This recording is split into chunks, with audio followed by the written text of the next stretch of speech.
I was out here in the barn the other day looking for a tire when I saw this. Yeah, come on in and have a look and see what this is.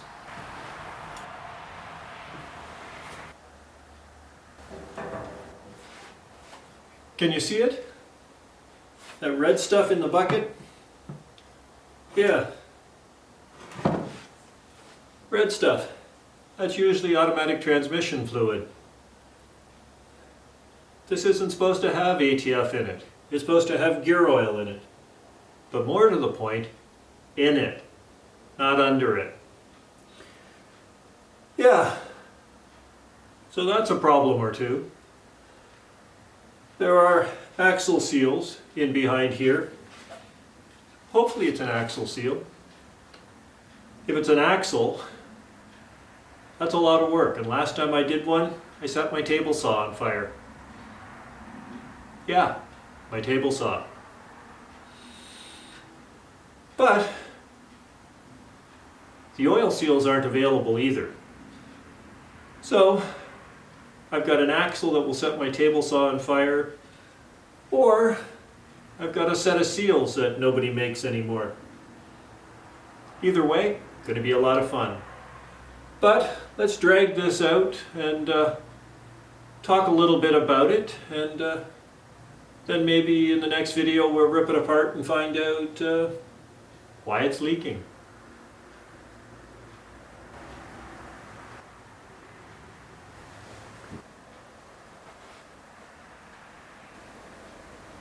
So this little gem is a 1952 Simpson's Model 15 walk-behind tractor that was made by Waterloo Manufacturing Company Limited out of Waterloo, Ontario, Canada.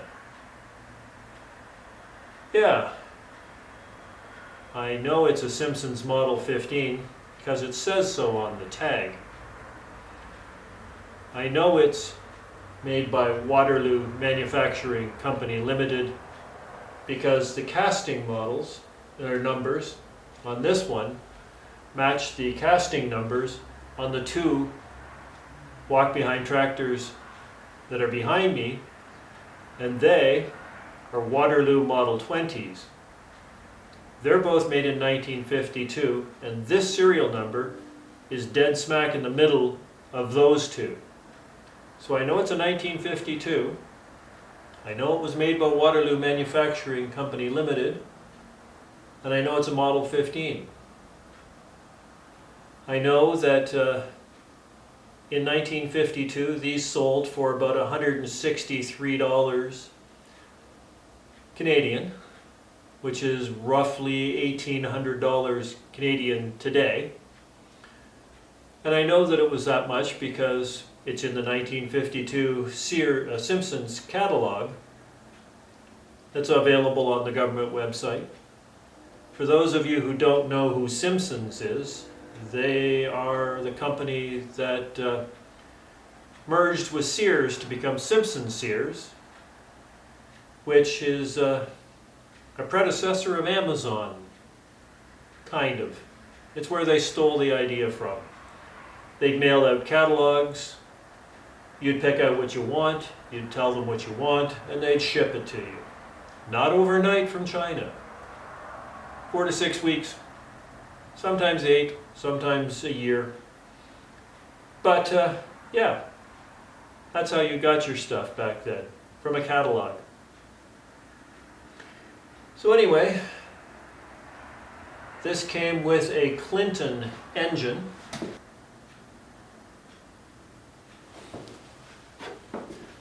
It's a B704 model. They came with a oil bath filter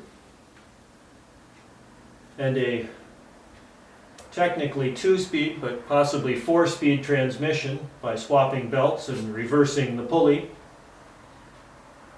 They had an implement hitch that is identical to the Waterloos that you could hook a sickle mower or a plow or a cultivator or any of those things They had front-mounted implements and they had back-mounted implements.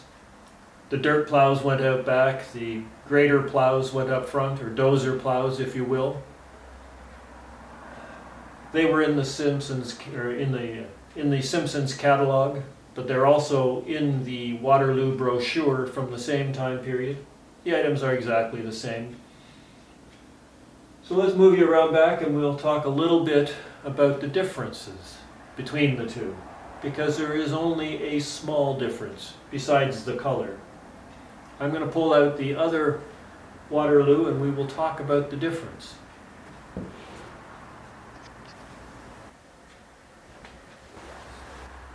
So the only difference that I have found between these two is that this one has a flat bar, handlebar. This one has a round bar with a cross between it, where this one doesn't have the cross. Everything else seems to be identical. The engines are the same, the frames are the same, the tires are the same, the castings are the same. It's just the handlebars that are different so far that I can tell. Yeah, that's the only difference. Why they put the flat bars and the red paint on this, left out the X, I don't know. Maybe it has something to do with shipping. This would fold down nicer than this. Maybe that's it, shipping. And that would make sense because this crossbar is removable, whereas this one is welded in place. So yeah, shipping. Flat bar, round bar.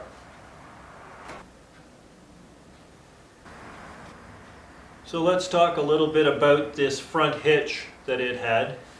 There are two bolts, or studs, on the front of the carrier, the engine carrier, or the frame, whatever you want to call it. And the utensil or appliance or implement, I guess you would call it, jams up underneath it, and there's a bolt that runs through here to hold it from falling off. The implement gets power from the engine via a clutch right here. That is implemented by a lever up front. Right now it's not adjusted right, but you get the idea. There's a belt guide here to keep it from slipping off, and belt guides there, and an idler pulley. Someday I'll figure this all out, and yeah, there's also an idler pulley here for the clutch on the engine to drive the transmission. Let's go around back and you can have a look at the back hitch.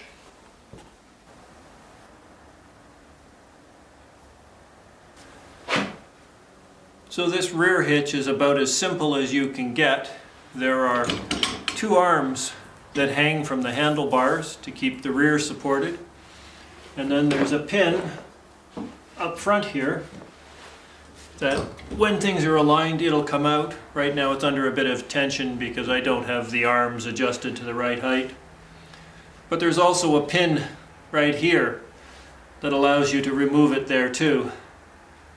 So it's not overly complicated. I'll pull this off so that you can see it.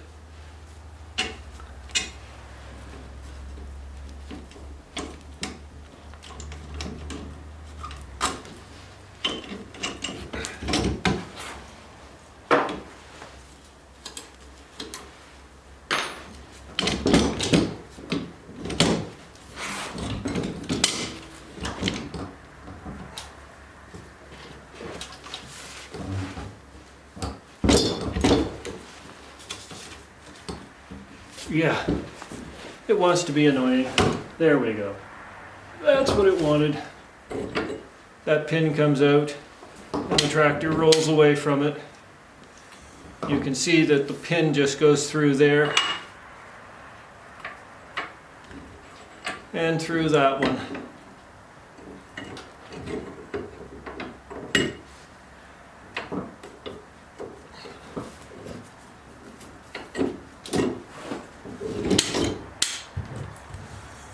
And you can see the hitch there that comes off with that pin.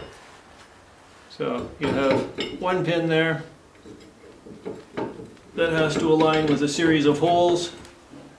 You have that pin that just slides down in there all the way through when it's happy, and the arms that go in those two little brackets there. And then a pin in each of those holes. And that lets you lift the tractor and the implement together so that you can get from place to place.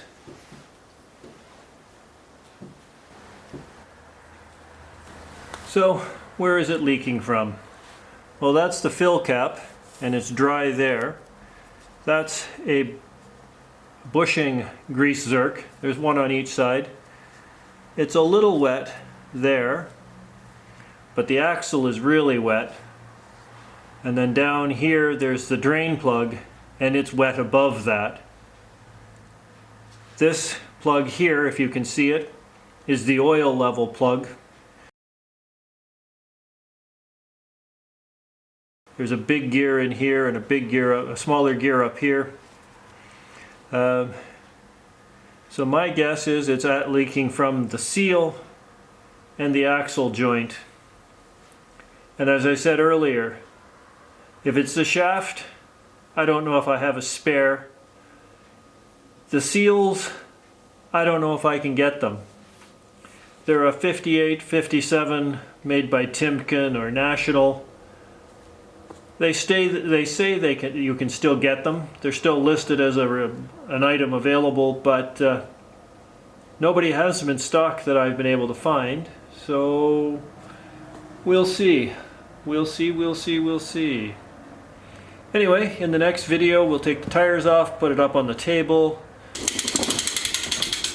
split the transmission or gear case housing, just part of life, and see whether or not it's the bushing or oil seal or the axle, and we'll make a plan from there. Anyway, we'll see. So that's it for this video. If you've enjoyed seeing a little bit about the Simpsons walk behind, I'd be happy to do another video where we split the gear case and see what's going on in there. Leave me a comment, tell me that you like that. Yeah, that would be helpful. As for whether or not they're valuable now, well, there are two of these, exactly two, that I know of. And I've been looking for 15, 20 years now. There's one here, and there's one in the Sterling Agricultural Museum up north of here in Ontario. Those are the only two that exist that I know of. If you know of another one, leave me a comment, tell me where it is and what it is. So from a value point of view, it's the only one that isn't in a museum. I have the other two, the Model 30 and the Model 45, that Simpson sold. So I don't need another one. I'd buy another one maybe, we'll see. But I'm the only one that I know of that wants one. So how do you put a value on an object that only one exists, that's available for sale, and only one person wants it, and they have it? From a utility point of view, I have most of the implements that go along with the Waterloos and the Simpsons, most of them. And they're useful, but you have to have a use for them. If you have a use for them, you pay what you can get. You have to pay to get one. If you don't need one, then it's not worth anything to you. So value-wise, it's worth what you can get for it, same as everything else. And these days, maybe you can retire on that much. Who knows? Anyway, if you know where there's another Simpsons, either a model 15, 30, or 45, I'd be happy to hear about it. If you want to see more, leave me a comment. And either way, we'll talk to you in the next video. Thanks for watching.